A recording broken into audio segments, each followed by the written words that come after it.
Cable jetting is a technique to install cables and ducts. It is commonly used to install cables with optical fibers in underground polyethylene ducts and is an alternative to pulling.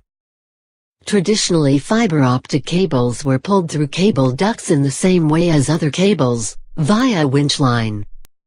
Every time a bend or undulation in the duct is passed, the pulling force is multiplied by a friction-dependent factor, which can be reduced by using lubricant. This means that the higher the local pulling force is, the higher the friction will be which the cable is experiencing while being pulled against the internal duct wall. This capstan effect leads to an exponential force build-up with pull distance, producing generally high pulling forces.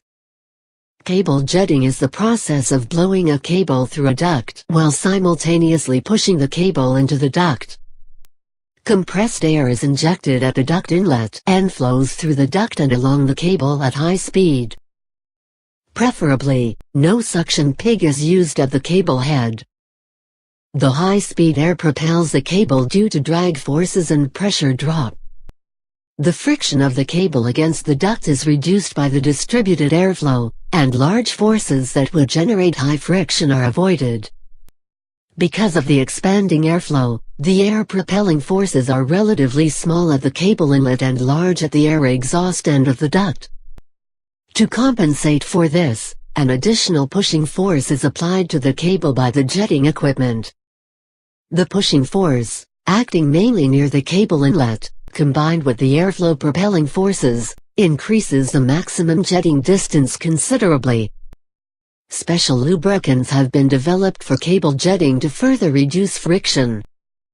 In the 21st century, the cable jetting technique is used worldwide, from small optical telecom cables 1.8 mm diameter in small microducts 3 mm internal diameter up to large copper telecom cables 35 mm diameter in large ducts 50 mm internal diameter. Jetting is done with a pressure of the compressed air in the order of 10 bar. With the jetting technique, distances per blow of 3.5 km have been reached, while spliceless links of 12 km have been reached by placing jetting equipment in tandem. It is possible to install 12 km in one day with one small crew. In mid-1990s, the technique was also developed to install multiple smaller microducts, bundles, into a larger duct in one installation. This is called multi-ducting, microduct cabling, or bundle blowing. Each can hold a cable.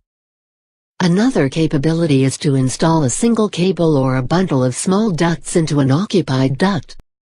The most expensive activity in installing a network is the need for civil works.